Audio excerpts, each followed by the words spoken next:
The arrival. The night sky above New York City blazed with an otherworldly light.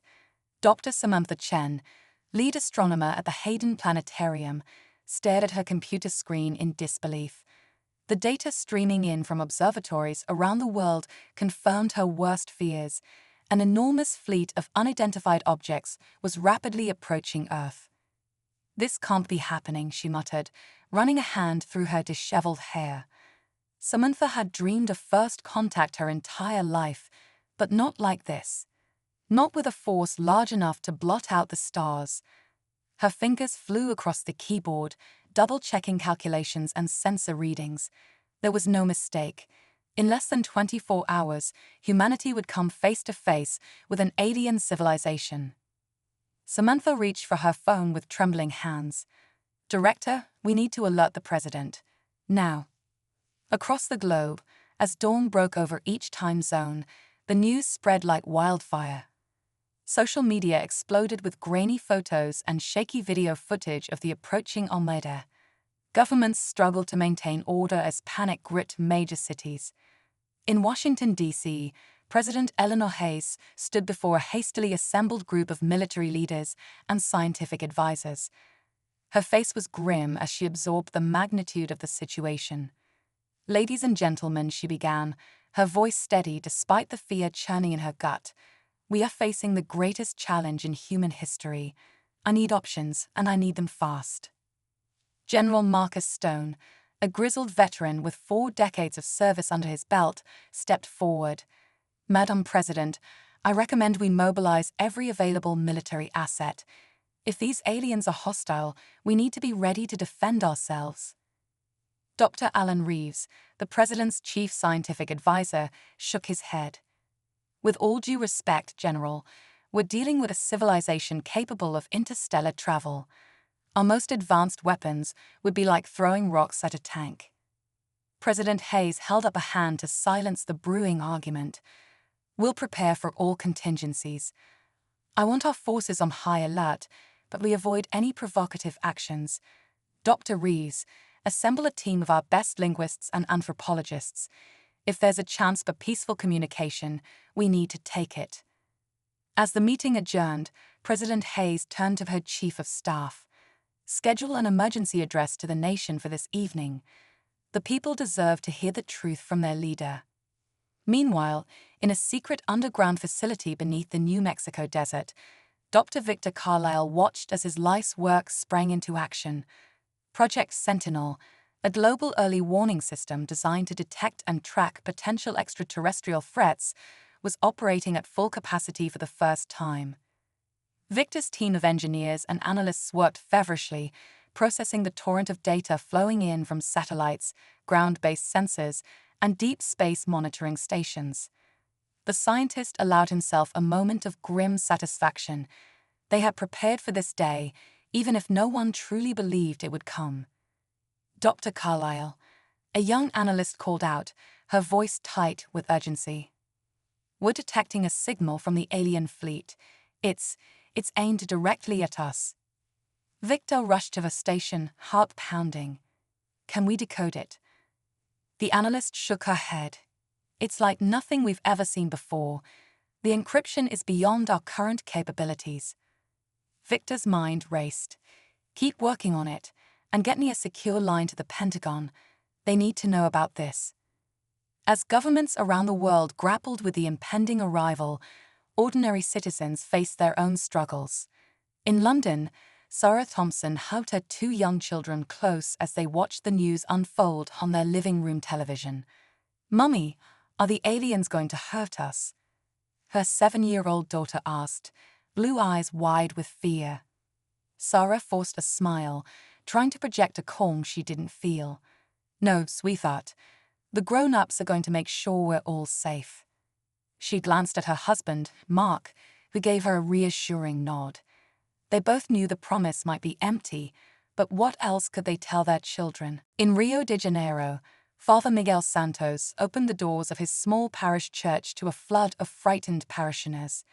As the pews filled with people seeking comfort and answers, he struggled to find the right words. "My children," he began, his voice echoing through the hushed sanctuary, "in these uncertain times, we must hold fast to our faith. Whether these visitors come in peace or with ill intent, we are not alone. God watches over us, as always." As night fell over each part of the globe, billions of eyes turned skyward. The alien fleet was now visible to the naked eye, a vast, dark mass that seemed to devour the stars themselves. In homes, bomb shelters, and houses of worship, humanity held its collective breath. Back in Washington, President Hayes stood before a bank of cameras, ready to address a world on the brink. She took a deep breath, steeling herself for the most important speech of her life. "My fellow Americans, citizens of Earth, I come to you tonight with news that will change the course of human history forever." As the president's words echoed across airwaves and internet streams, the alien fleet entered the outer reaches of the solar system. Pluto's sensors registered their passage before falling silent, overwhelmed by the sheer scale of the Armada. In orbit around Mars, the International Research Station ERAS-1 captured the first clear images of the alien ships. The pictures, quickly beamed back to Earth, revealed vessels of staggering size and complexity. Sleek, obsidian craft stretched for kilometers, dwarfing even the largest human-made structures. Dr. Samantha Chen, now part of a global task force of scientists, pored over the images with a mix of awe and trepidation. "The level of technology we're seeing, it's beyond anything we've even theorized," she murmured to her colleagues. One of the younger researchers, his face pale with fear, spoke up. "Do we have any chance against something like that?"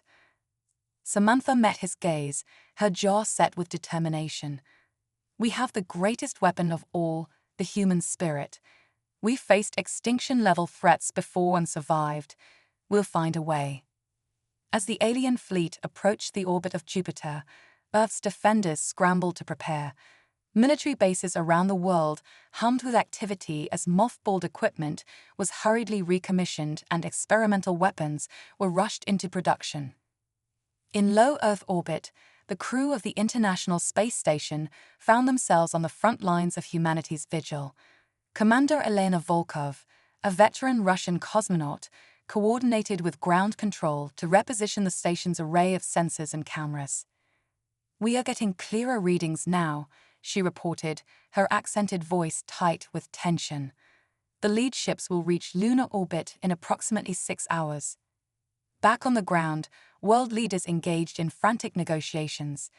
Ancient rivalries were set aside in the face of a common threat. For the first time in history, a truly united human response began to take shape. In Geneva, the United Nations Security Council convened an emergency session. The chamber buzzed with nervous energy as ambassadors from every nation debated strategy and shared intelligence. UN Secretary-General Adebayo Okonkwo called the meeting to order, his deep voice resonating through the hall. "Distinguished representatives, we stand at a crossroads. The choices we make in the coming hours will determine the fate of our species. We must act as one." As the diplomats argued and planned, ordinary citizens around the world prepared for the unknown. Some fled to the countryside, hoping to escape potential invasion zones. Others stocked up on supplies, turning their homes into makeshift bunkers. In Tokyo, the normally bustling streets fell eerily quiet as residents heeded government warnings to stay indoors. Shops were shuttered, trains sat empty in their stations, and only the occasional wail of a civil defense siren broke the silence. Kenji Tanaka, a high school teacher, sat with his elderly parents in their small apartment. The family huddled around a battery-powered radio, listening intently for any updates. "Perhaps they come in peace," Kenji's mother said softly, hope warring with fear in her voice. His father scoffed. "You don't bring an armada for a friendly visit." Kenji remained silent, lost in thought. He wondered if his students, the next generation of humanity, would have a future to look forward to. As the alien fleet entered the moon's orbit, Earth's long-range defenses activated. A network of hastily repurposed satellites and orbital platforms locked onto the approaching ships, ready to launch a barrage of missiles and energy weapons. In the White House Situation Room, President Hayes and her advisors watched the unfolding drama with bated breath. General Stone's finger hovered over the launch authorization button, waiting for the command. "Madam President," he said, his voice gruff with tension, "the window for a preemptive strike is closing. We need to make a decision." President Hayes closed her eyes for a moment, the weight of 7 billion lives pressing down on her shoulders. When she opened them, her gaze was steel. "We will not fire the first shot, General. Humanity will not be remembered as the aggressors in this encounter." As if in response to her words, the alien fleet suddenly halted its advance. For several agonizing minutes, the massive ships hung motionless in space, just beyond the moon's orbit. Then, without warning, a signal burst forth from the lead vessel. It overpowered every communication channel on Earth, broadcasting a message to every radio, television, and connected device on the planet. The message was not in any human language. Instead, it consisted of a series of complex mathematical equations and geometric patterns. Scientists and code breakers around the world immediately set to work, racing to decipher its meaning. Dr. Victor Carlisle and his team at Project Sentinel were at the forefront of this effort. As they fed the alien transmission through their most advanced decryption algorithms, a pattern began to emerge. It's a language primer," Victor breathed, his eyes wide with amazement. "They're teaching us how to communicate with them." As the hours ticked by, linguists and mathematicians made rapid progress in decoding the alien language. It was elegant in its complexity, capable of conveying nuanced concepts with remarkable efficiency. Finally, after nearly 12 hours of feverish work, Dr. Carlisle's team managed to construct a rough translation of the alien message. With trembling hands, Victor picked up the secure phone to the White House. "Madam President," he said, his voice hoarse from exhaustion, "we've done it. We know what they're saying." In the Situation Room, President Hayes leaned forward, her heart pounding. "Well, don't keep us in suspense, Doctor. What do our visitors want?" Victor took a deep breath. "They say they are the Thraxi, a coalition of spacefaring species. They've come to test us." A murmur ran through the room. General Stone's brow furrowed. "Test us? What the hell does that mean?" "They say Earth has reached a critical point in its development," Victor continued. "The Thraxi claim they've been watching us for centuries, and now they've come to determine if we're ready to join the galactic community." President Hayes absorbed this information, her mind racing. And if we're not ready? There was a long pause on the other end of the line. When Victor spoke again, his voice was barely above a whisper. "Then they say they will sterilize our world, to prevent us from becoming a threat to other developing species." A heavy silence fell over the Situation Room. The fate of humanity now hung in the balance, dependent on a test set by an inscrutable alien intelligence. As the first light of dawn broke over Washington, President Hayes straightened her shoulders and faced her advisors. "Well," she said, a hint of grim humor in her voice, "I guess we'd better ace this test." First contact. The world held its breath as humanity prepared for its first official communication with the Thraxi. In the hours following the translation of their initial message, governments and scientific institutions around the globe mobilized their best and brightest minds. The stakes couldn't have been higher. The future of the entire human race hung in the balance. President Hayes stood before a hastily assembled panel of experts, her face etched with determination. "Ladies and gentlemen, we need a response. Something that will show these Thraxi that we're worth keeping around." Dr. Samantha Chen, now a key member of the response team, stepped forward. "Madam President, I believe we should showcase our scientific achievements. Our understanding of quantum mechanics, our exploration of our own solar system, these demonstrate our potential." General Stone shook his head. "With all due respect, Doctor, we can't appear weak. We should emphasize our resilience, our ability to overcome adversity. Show them we won't go down without a fight." and risk antagonizing a vastly superior force. Dr. Rees countered, "We need to appeal to their sense of ethics, assuming they have one. Highlight our art, our music, our capacity for empathy and cooperation." President Hayes listened to the debate, her mind racing. Each argument had merit, but none felt quite right. As the discussion grew more heated, she held up a hand for silence. "We're thinking too narrowly," she said, her voice quiet but firm. "The Thraxi said they've been watching us for centuries. They already know about our science, our military, our culture. We need to show them something they haven't seen, our potential for growth, for change." She turned to her communications director. "Get me every major news outlet, worldwide. It's time to address not just our people, but our visitors as well." As preparations for the president's speech got underway, the alien fleet remained motionless beyond the moon. Their presence loomed over every aspect of life on Earth, a constant reminder of humanity's precarious position. In orbit, the crew of the International Space Station maintained their vigilant watch. Commander Volkov peered out of the cupola, her eyes fixed on the distant shapes of the Thraxi ships. Elena, the voice of her American colleague, Dr. James Harper, crackled over the intercom. "You need to see this." Volkov made her way to the science lab, where Harper was hunched over a monitor. "What is it, James?" The astronaut pointed to a series of readings on his screen. "I've been analyzing the Thraxi ship's energy emissions. There's something odd about them." Volkov leaned in, her brow furrowed. "Odd how?" "They're not constant," Harper explained. "They fluctuate in a regular pattern, almost like breathing," Volkov finished, her eyes widening. "You think their ships are alive?" Harper nodded slowly. "It's a possibility we can't ignore. And if it's true, it could change everything about how we approach this situation." As the two astronauts grappled with this new information, similar revelations were occurring around the world. In the depths of the Mariana Trench, a research submarine detected unusual vibrations emanating from the Thraxi fleet, vibrations that bore a striking resemblance to whale songs.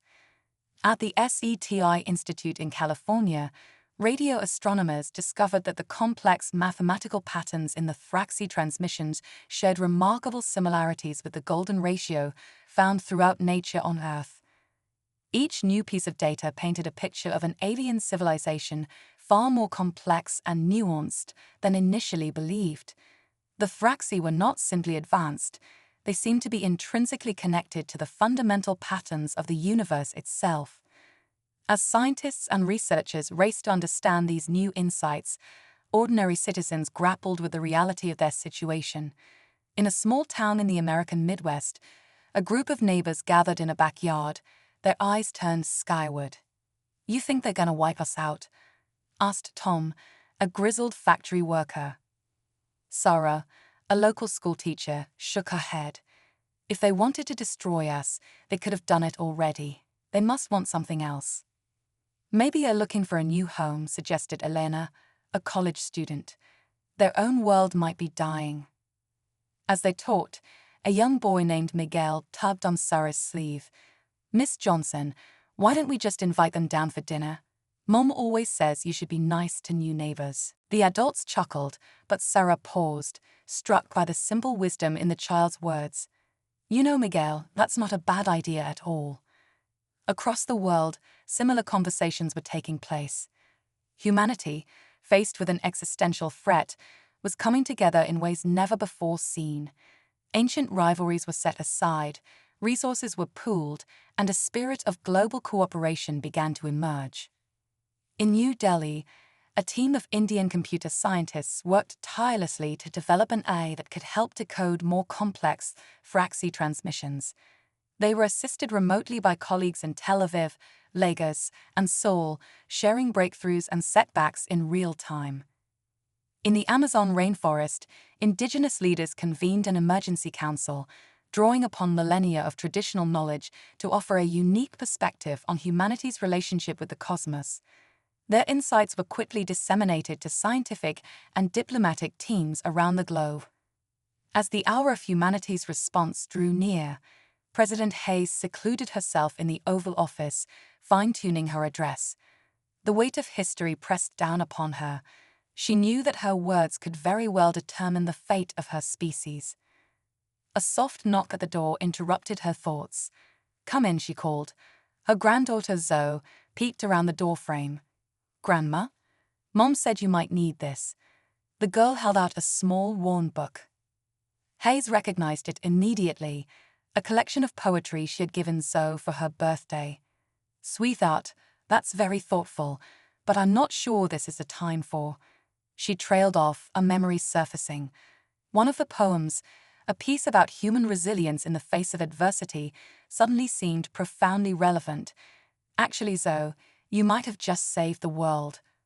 With renewed purpose, Hayes set about revising her speech, weaving together strands of science, diplomacy, and now the timeless power of human artistic expression. As the designated time approached, television stations around the world cleared their schedules.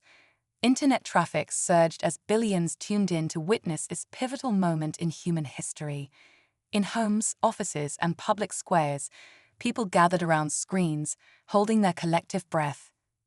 In the White House press room, President Hayes took her place behind the podium. Banks of cameras broadcasted her image to every corner of the globe, and thanks to some hasty modifications, directly to the Thraxi fleet. She took a deep breath, her gaze steady as she looked into the camera. "People of Earth, and to our visitors from the stars, I speak to you today at a moment unlike any in our history." Hayes spoke for nearly an hour, her words carefully chosen to convey the complexity and potential of human civilization. She acknowledged humanity's flaws, our capacity for destruction, our often short-sighted nature, but also highlighted our remarkable ability to learn, to grow, to reach beyond our limitations. She pointed to our scientific achievements, our artistic creations, our philosophical insights.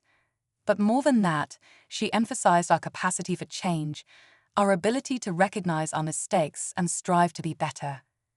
Quoting from the poem Zoe had inadvertently provided, Hayes concluded her address. "We are a young species, still learning, still growing. We have far to go, but we face the future unafraid. For in our hearts burns an inextinguishable flame, the will not just to survive, but to understand, to explore, to become more than we are. We ask you, our cosmic neighbors, for the chance to prove ourselves worthy of the stars."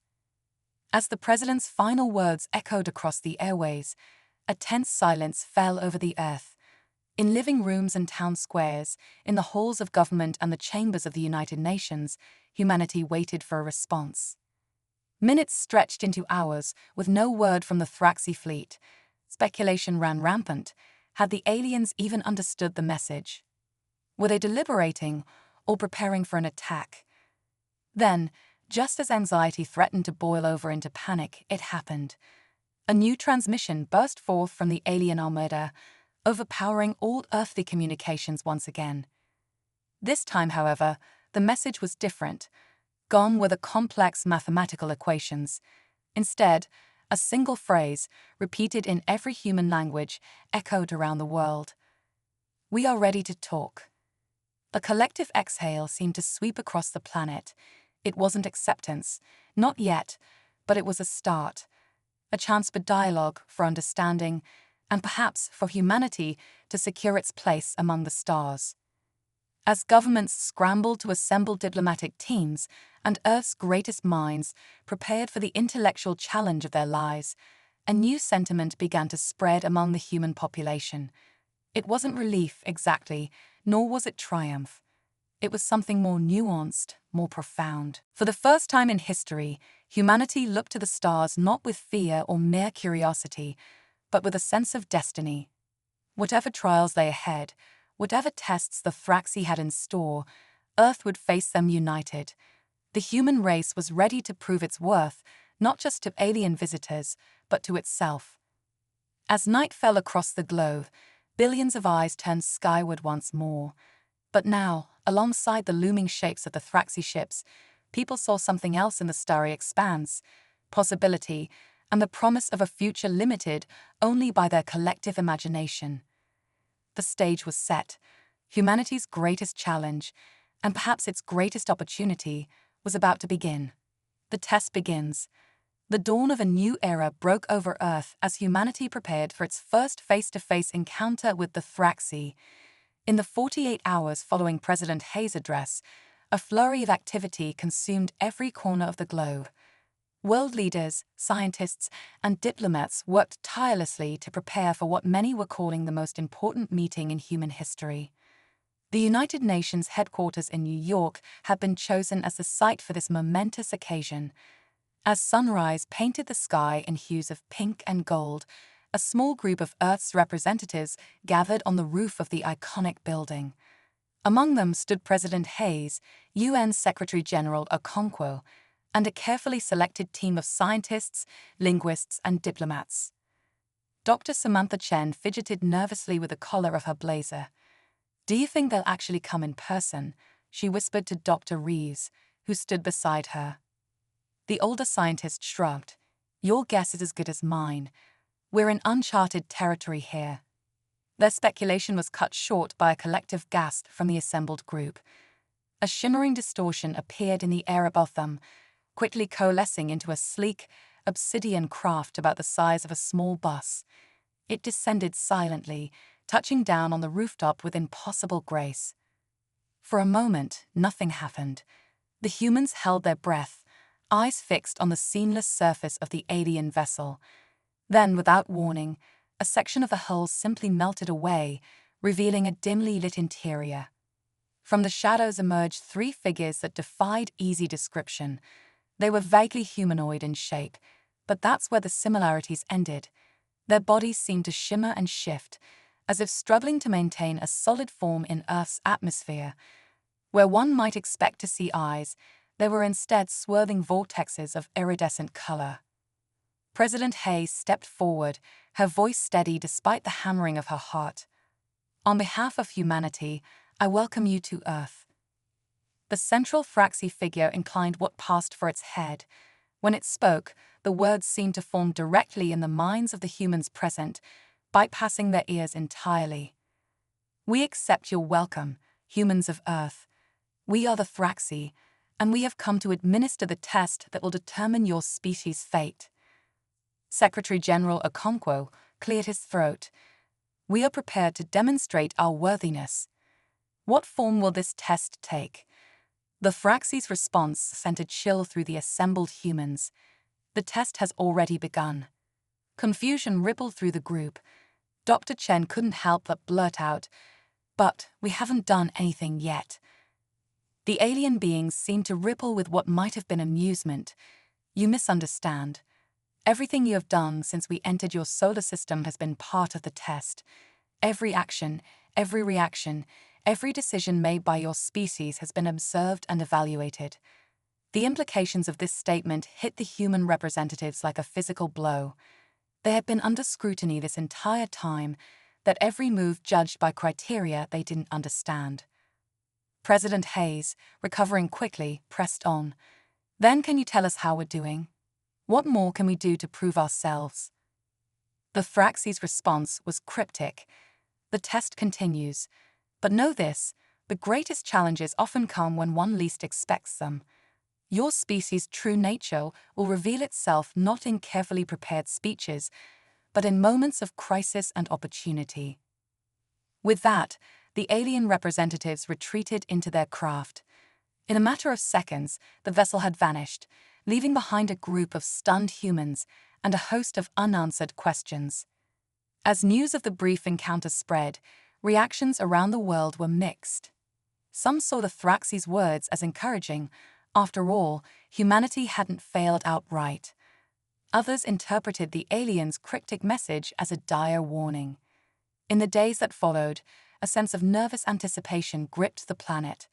People went about their daily lives, but with the constant awareness that their actions might be under alien scrutiny. Acts of kindness and cooperation increased, as did efforts to address long-standing global issues like climate change and wealth inequality. But as weeks passed with no further direct contact from the Thraxi, attention began to wane. The looming presence of the alien fleet became an almost normal part of the night sky. Humanity, resilient as ever, adapted to its new reality.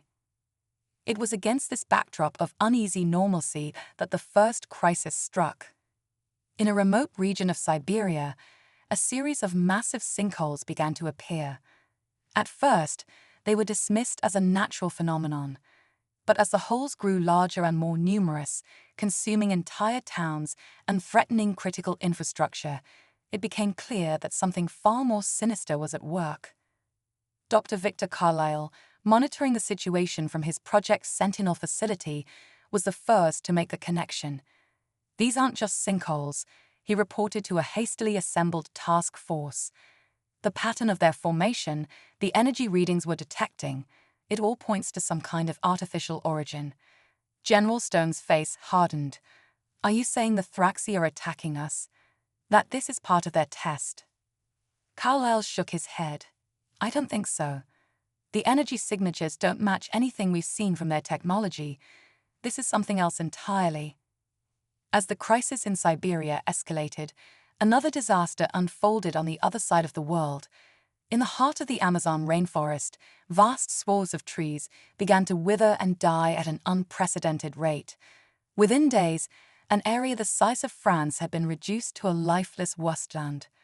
Environmental scientists were baffled. No known pathogen or pollutant could account for such rapid and widespread destruction.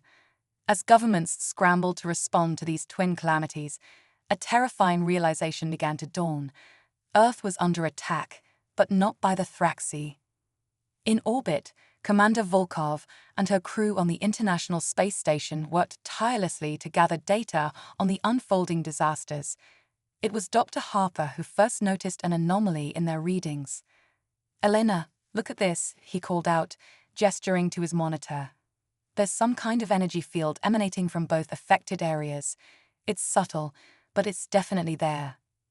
Volkov studied the readouts, her brow furrowed. What could be generating a field like that? Before Harper could respond, a new alert blared through the station.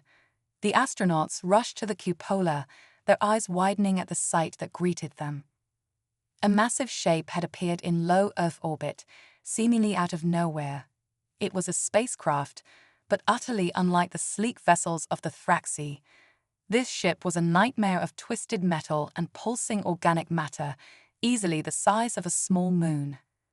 As the ISS crew watched in horror, smaller craft began to detach from the monstrous ship, descending towards Earth's atmosphere. Back on the ground, President Hayes received the news with grim determination. She immediately convened an emergency meeting of world leaders and military commanders. Ladies and gentlemen, she addressed the somber gathering, it appears we are facing a threat beyond anything we have anticipated. These new aliens, whoever they are, have launched an unprovoked attack on our world. General Stone leaned forward. Madam President, we need to launch everything we've got at that ship. It's our only chance. Dr. Reeves interjected, and risked provoking an even more devastating response. We don't know what these beings are capable of. As the debate raged, Dr. Chen, who had been quietly analyzing data on her tablet, spoke up. There's something else we need to consider, she said, her voice cutting through the argument. The Thraxi. All eyes turned to her as she continued. They said the test had already begun, that our true nature would be revealed in moments of crisis. What if this is it? What if our response to this new threat is the real test? A heavy silence fell over the room as the implications of her words sank in. Humanity now faced a twofold challenge: repel an alien invasion while simultaneously proving their worth to the enigmatic Thraxi. President Hayes took a deep breath, the weight of the world pressing down on her shoulders. Dr. Chen is right. Every action we take from this moment on will be judged. We need to find a way to defend ourselves, yes, but we also need to show the Thraxi, and ourselves, what humanity is truly capable of. As if in response to her words, reports began flooding in from around the globe. The invaders' ships had begun landing, disgorging hordes of biomechanical monstrosities that laid waste to everything in their path. The war for Earth's survival and for humanity's cosmic future had begun. In the coming hours and days, the true mettle of the human species would be tested as never before. The eyes of the Thraxi and the fate of the world watched and waited to see how they would respond. Humanity's stand. The world erupted into chaos as the invaders, quickly dubbed the Ravagers by the media, launched their full-scale assault. Cities across the globe found themselves under attack by swarms of biomechanical horrors that defied easy classification. They moved with terrifying speed and purpose, destroying infrastructure and abducting humans with equal fervor. In the skies above, Earth's military forces engaged in desperate battles against the Ravager ships. Despite humanity's best efforts, their most advanced fighter jets and missiles seemed to barely scratch the alien vessels. At NATO headquarters in Brussels, General Stone coordinated a global counteroffensive, his face grim as reports of defeats poured in from every theater of war. "We need something game-changing," he growled to his assembled staff. "Our conventional weapons just aren't cutting it." Meanwhile, in a hastily established bunker beneath the White House, President Hayes and her crisis team worked tirelessly to manage the global response. Dr. Chen burst into the room, her eyes wild with a mix of fear and excitement.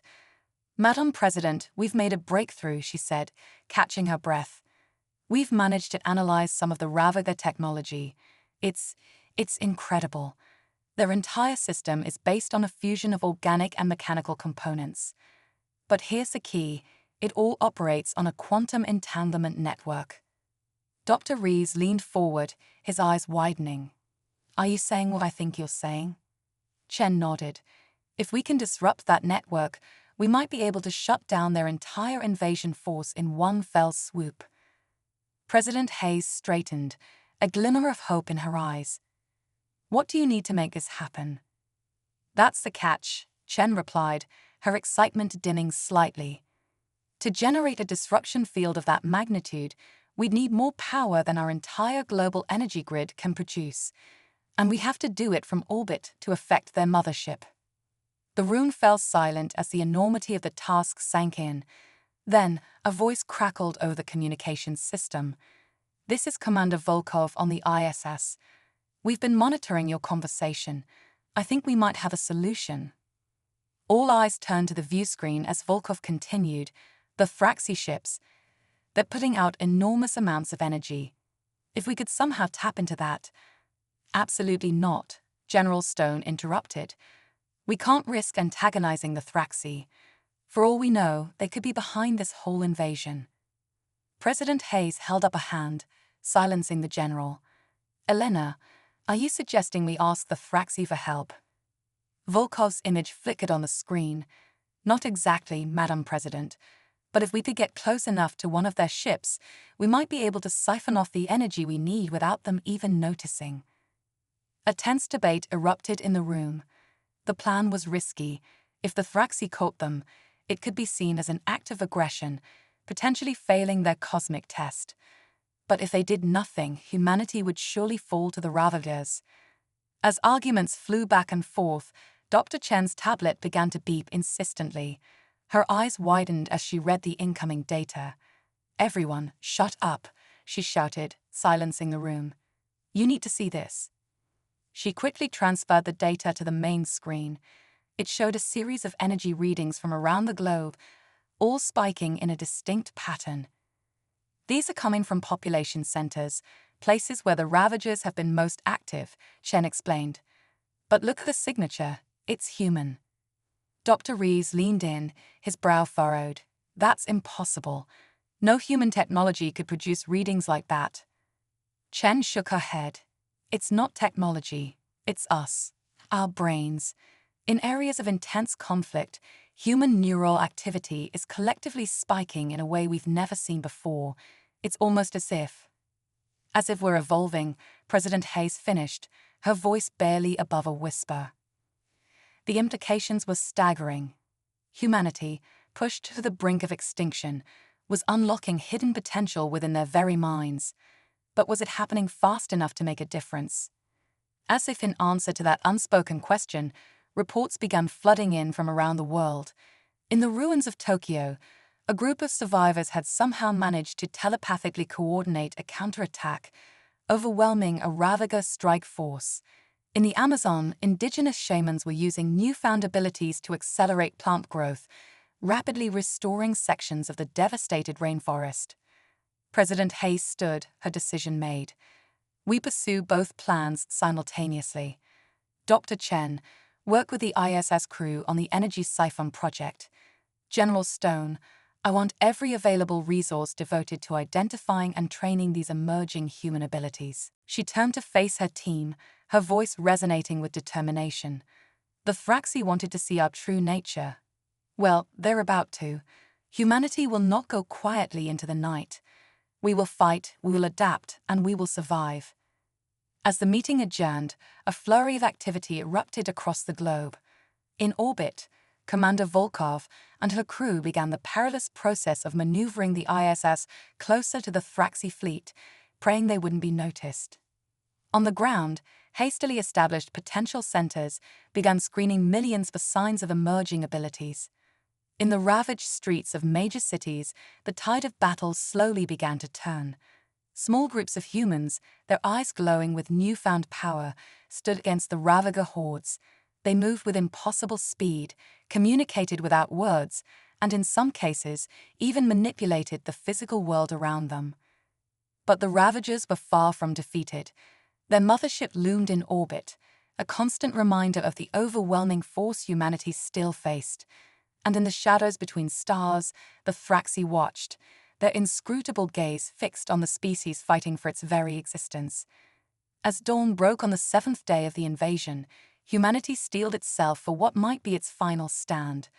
The energy siphon was nearly ready. The ranks of empowered humans had swollen from hundreds to thousands, and in every corner of the globe, ordinary people continued to fight, to innovate, to hold on to hope. The next few hours would determine not just the fate of the human race, but its place in the cosmic order.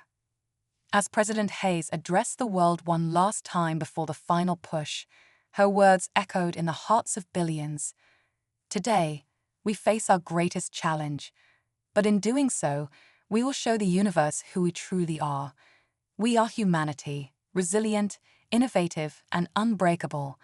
Together, we will write the next chapter of our story among the stars. As her words faded, a new sound filled the air, the hum of power building, the shouts of soldiers and civilians alike as they prepared for battle, and underneath it all, the quiet determination of a species on the brink of transformation. The final battle for Earth was about to begin. The turning point. The pale light of dawn broke over a world transformed. Cities lay in ruins, forests smoldered, and the skies roiled with the clash of human and alien technology. But amidst the devastation, a new hope had begun to emerge.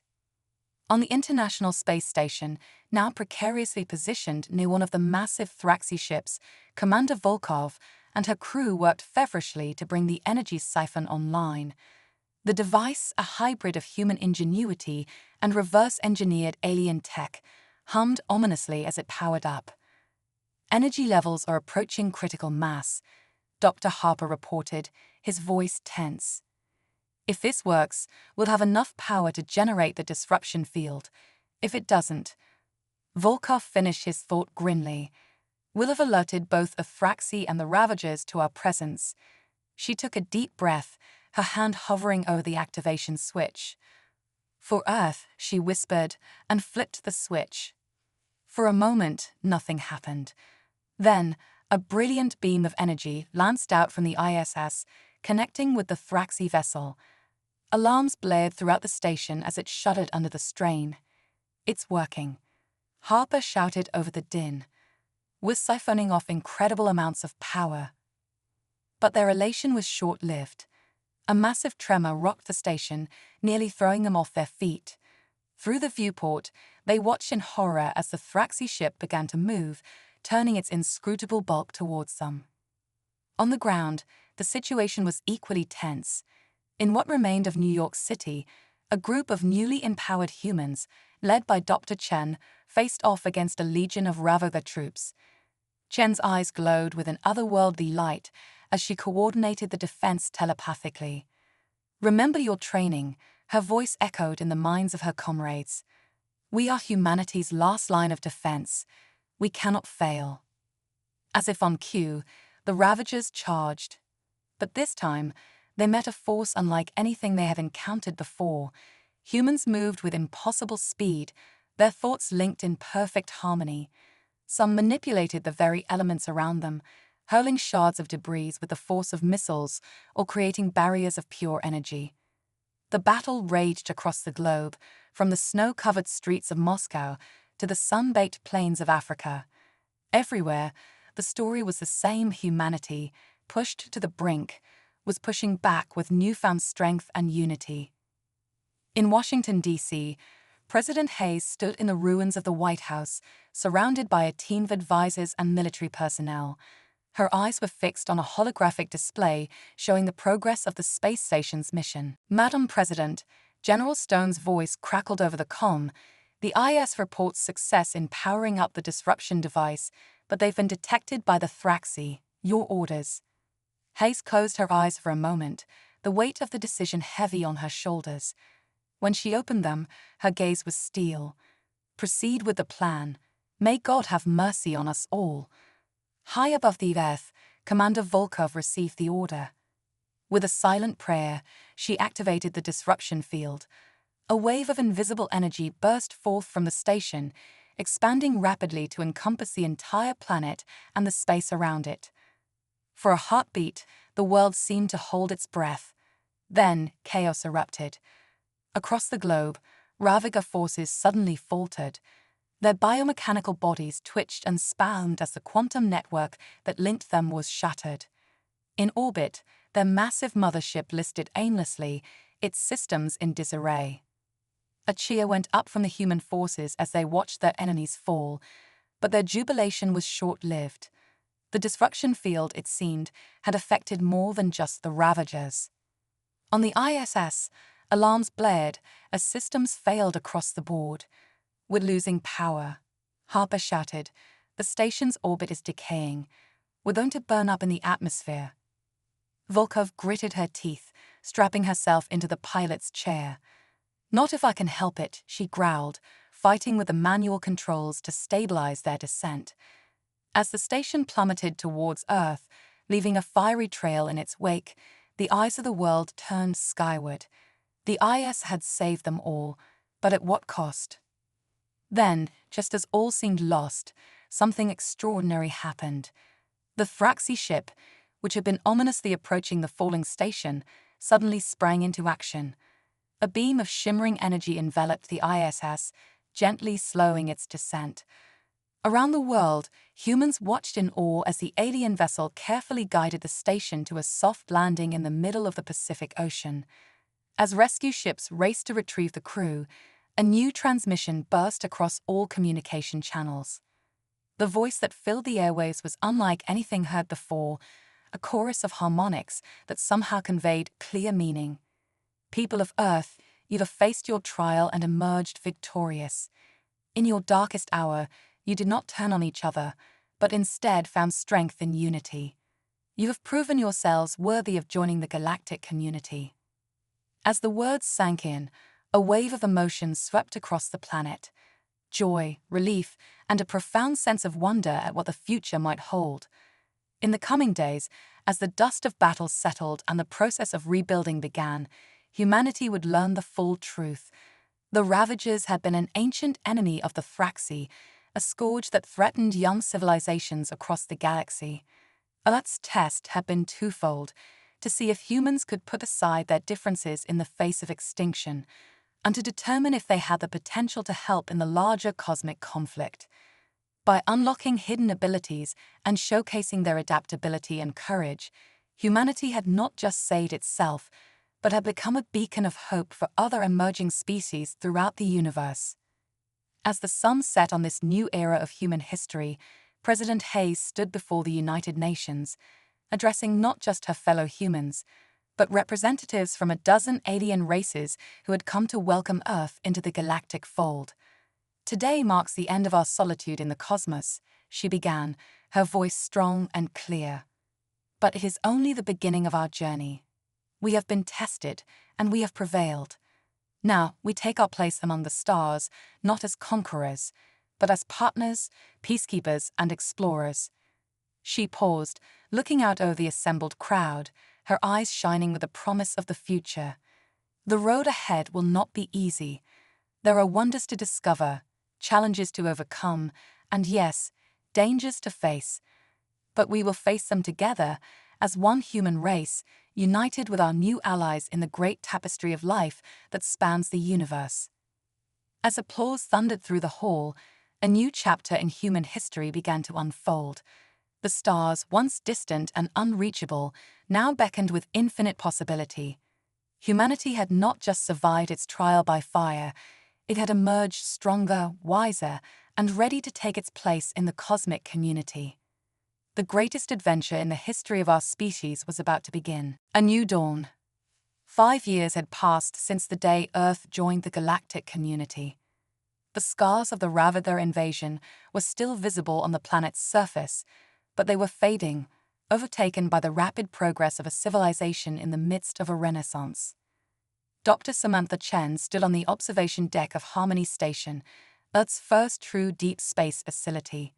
Through the reinforced windows, she could see the gleaming hulls of ships from a dozen different species, all docked for the first intergalactic scientific summit. "Quite a view, isn't it?" a familiar voice said behind her. Samantha turned to see President Hayes, now serving as Earth's ambassador to the Galactic Council, approaching with a smile. "Madam Ambassador," Samantha greeted her warmly. "I still can't believe how far we've come in such a short time." Hayes nodded, her eyes reflecting the starlight. "It's been a whirlwind, that's for sure, but humanity has risen to every challenge. And challenges there had been. The integration into galactic society had not been without its hurdles. Cultural misunderstandings, technological gaps, and the occasional diplomatic faux pas had all tested Earth's newfound unity. But with each obstacle overcome, humanity had grown stronger and more adaptable. The scientific summit was a testament to that growth. Researchers from across the known universe had gathered to share knowledge, with humans playing a key role. The unlocked potential that had saved Earth from the ravagers had blossomed into a wellspring of innovation, particularly in the fields of biotechnology and psychic enhancement. As Samantha and Hayes made their way to the main conference hall, they passed by exhibits showcasing the latest breakthroughs. A holographic display demonstrated a new form of faster-than-light travel, developed through a collaboration between human physicists and Thraxi engineers. Nearby, a group of wide-eyed students gathered around a containment field housing a piece of living metal, the result of experiments in melding organic and inorganic matter. "Dr. Chen," a melodious voice called out. Samantha turned to see Zarthal, a Thraxi scientist she had worked closely with over the past few years. The alien's form shimmered with excitement. "The results from the quantum entanglement trials are in. I think we've done it." Samantha's face lit up. Their project, an attempt to create a galaxy-wide instantaneous communication network, had been her passion for the past 2 years. If successful, it would revolutionize interstellar relations and scientific collaboration. As the two scientists hurried off to review the data, Hayes couldn't help but smile. This was exactly the kind of cooperation she had hoped for when she had first addressed the UN 5 years ago. The opening ceremony of the summit was a spectacle unlike anything Earth had ever seen. Representatives from hundreds of worlds gathered in the great amphitheater, their diverse forms a testament to the incredible variety of life in the universe. Hayes took the stage, her presence commanding despite the exotic and sometimes massive beings around her. "Friends, colleagues, honored guests," she began, her voice carried seamlessly to every ear and auditory organ in the room. "We gather here today not just to share knowledge, but to forge the bonds that will shape the future of our galaxy." As she spoke of the challenges that lay ahead, of looming threats from beyond known space, of the ethical questions posed by advancing technology, of the delicate balance between progress and preservation, Hayes felt a swell of pride. Humanity, once alone and afraid in a vast cosmos, now stood as partners and leaders in this grand endeavor. But even as the summit proceeded, new adventures were unfolding across the stars. On a distant world at the edge of charted space, a joint human-alien expedition made a discovery that would once again reshape humanity's understanding of the universe. Commander Elena Volkov, now captain of Earth's first deep space exploration vessel, stared in awe at the massive structure before her. It was clearly artificial, yet it predated any known civilization by millions of years. "What do you think it is?" asked her Thraxi First Officer, Zyos. Volkov shook her head, a mix of excitement and trepidation in her voice. "I don't know, but I think we've just found the next chapter of our story." As news of the discovery raced across the quantum entanglement network, reaching Earth in an instant, a new sense of purpose swept through humanity. The mysteries of the cosmos still beckoned, promising adventures beyond imagination. Back on Harmony Station, as the summit drew to a close, Dr. Chen found herself once again on the observation deck. Ambassador Hayes joined her, both women gazing out at the star-studded expanse. "What do you think the future holds for us, Samantha?" Hayes asked softly. Chen was quiet for a moment, considering. "Challenges, certainly. Wonders beyond our wildest dreams. And I think we'll find that we're capable of even more than we ever imagined." Hayes nodded, a smile playing on her lips. "Well said. We've come so far, but in many ways, our journey is just beginning." As if to punctuate her words, a brilliant light streaked across the viewport, a ship engaging its FTL drive, heading out into the unknown. It was a poignant reminder that for humanity, the greatest frontiers were still ahead. The two women stood in comfortable silence, contemplating the vast possibilities that lay before them. Earth was no longer alone in the universe, no longer confined to a single world. Humanity had taken its place among the stars, ready to face whatever joys, sorrows, challenges, and triumphs awaited them in the cosmic tapestry. As the station slowly rotated, bringing Earth into view, a blue jewel suspended in the void, both women felt a renewed sense of purpose. They were the inheritors of a grand legacy, the pioneers of a new age, and the architects of humanity's destiny among the stars. The story of human civilization had entered a new chapter, one filled with infinite potential, and as the light of distant suns shimmered through the viewport, it was clear that this chapter would be the most extraordinary yet. The end was just the beginning.